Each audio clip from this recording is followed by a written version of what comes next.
over 30% agree with the leader of opposition. Continuing on with the debate, we invite Deputy Prime Minister to the podium. In current situation, a lot of countries have lowered the voting age to 18, but only 32 countries, which is including our country, is higher than is 19 or it is higher than 19.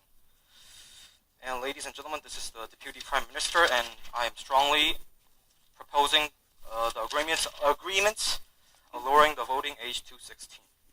And I will talk about some cases to back up my suggestions. And the first one is about that high school students are not different from other adults who can vote. Actually, it may be quite true that students know more about politics than adults. In the current situation, there has been a bit of problems between the 18th president, which is Ms. Park. So I think the current political situation, the students had a lot of chance and opportunity to get some information at news or some kind of media. So actually, it might be better than adults. And the second one is about, while students have just learned all things in classrooms, in current situation and different situations, but adults have learned these things about politics situation in the years and decades ago. So it might be a bit of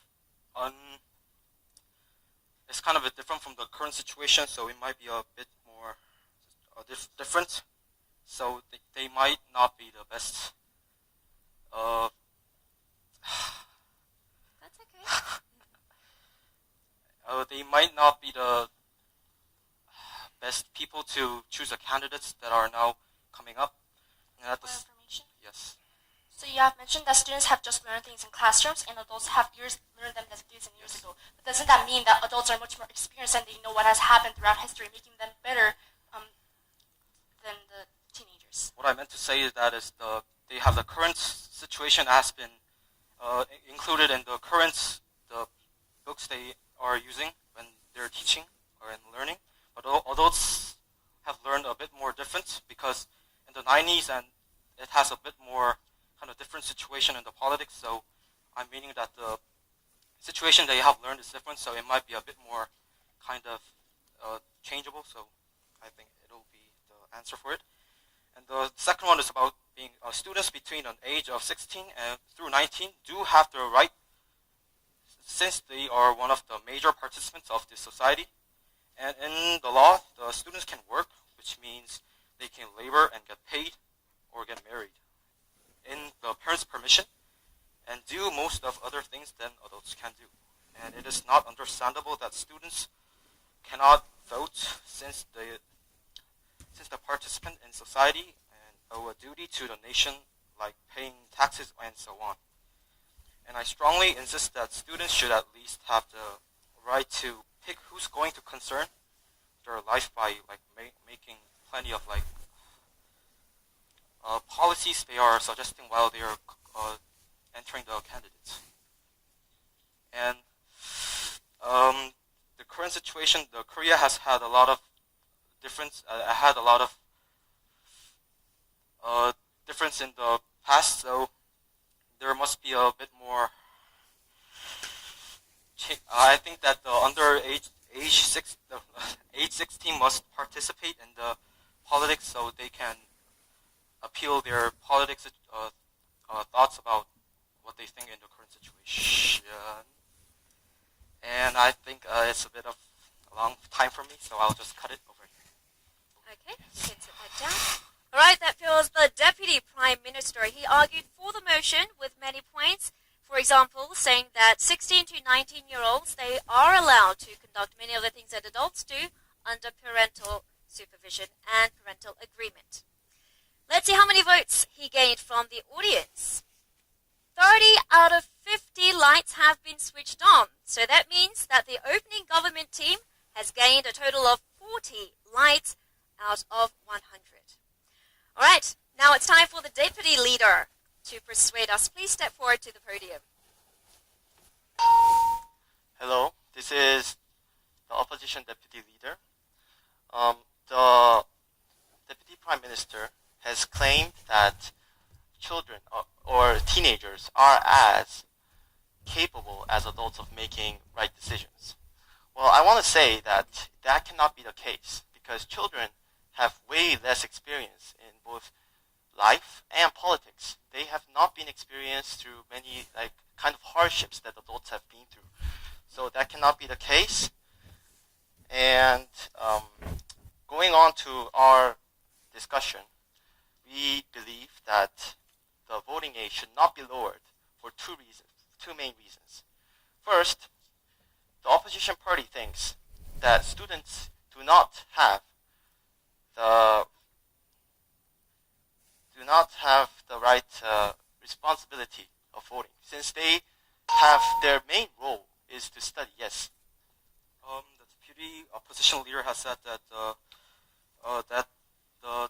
children cannot make their own decisions and they're not as adults. I'm sure that is correct.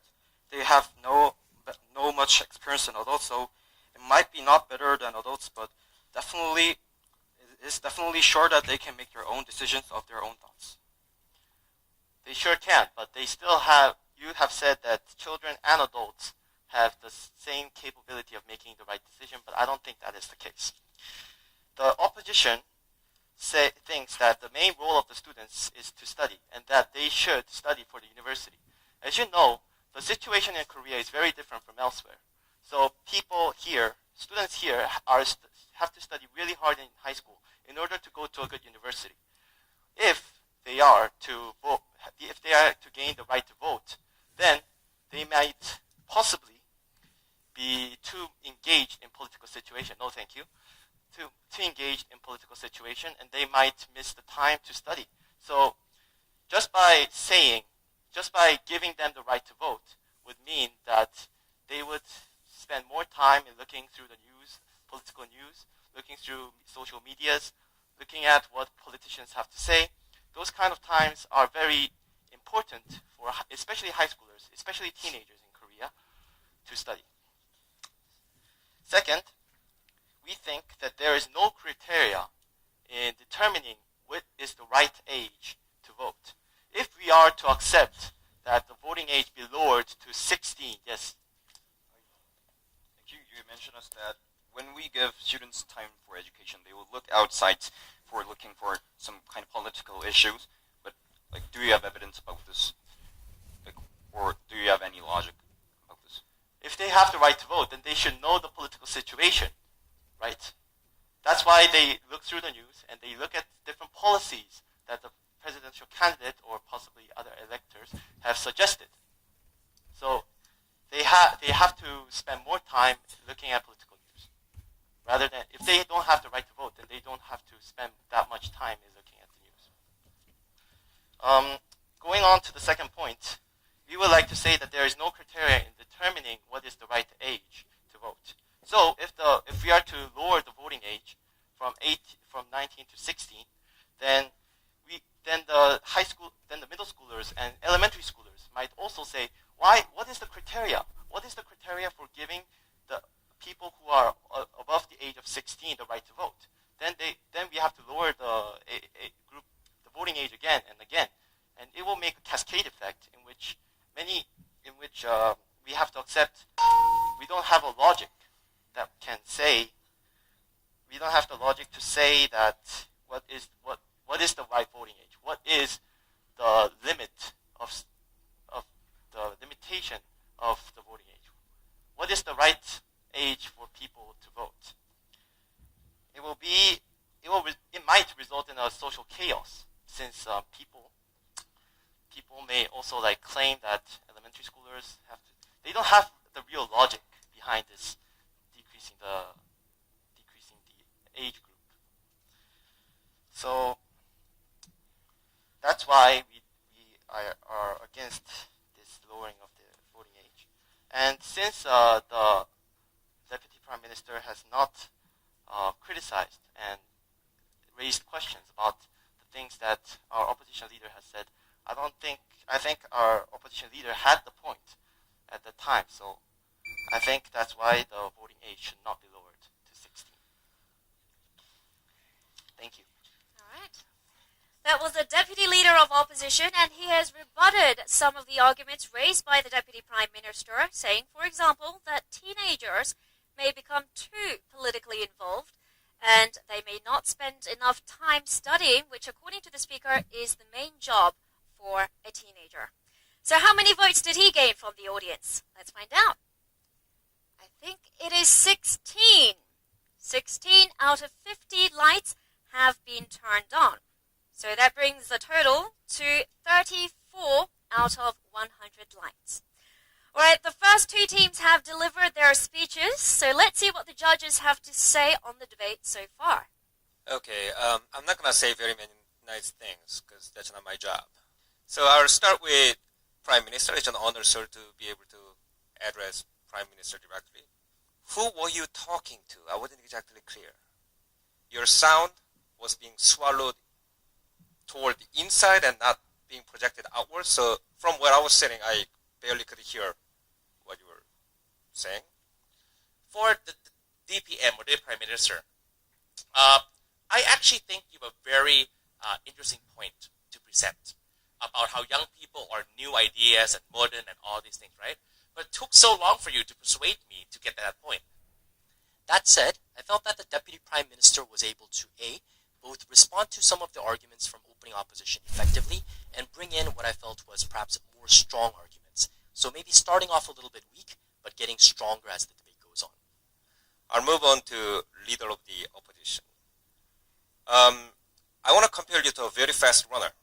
The point of the debate is not to kill the other guy. The point of the debate is to take him along with you.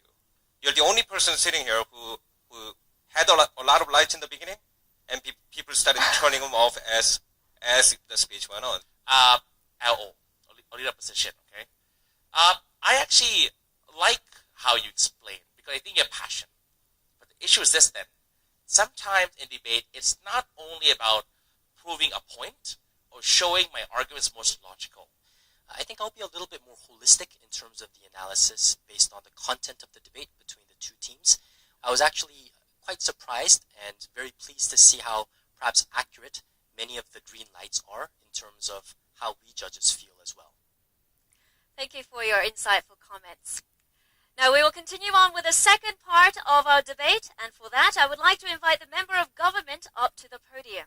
You may begin your speech with the sound of the beep. Good afternoon, ladies and gentlemen. I am the Member of the Government, and I would like to refute some points made by our dear first opposition.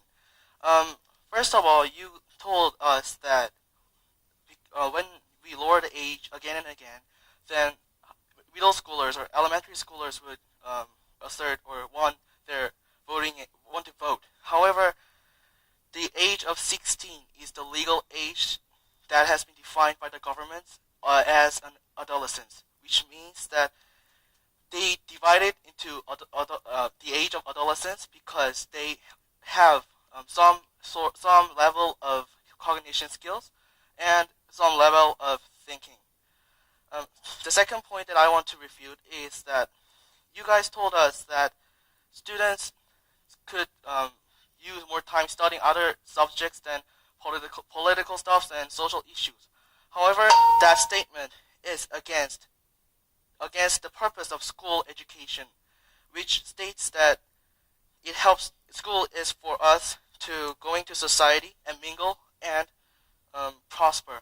However, without knowing some current issues or politics, it will be hard for students to engage in those societies and need to take more time studying after the school. However, by being in school, learning current issues and social issues might be helpful for the students.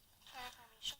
Yes, ma'am. You have just mentioned that learning political issues at school will be good for the teenagers, but what does lowering the voting age have to do with teaching these kind of issues at school?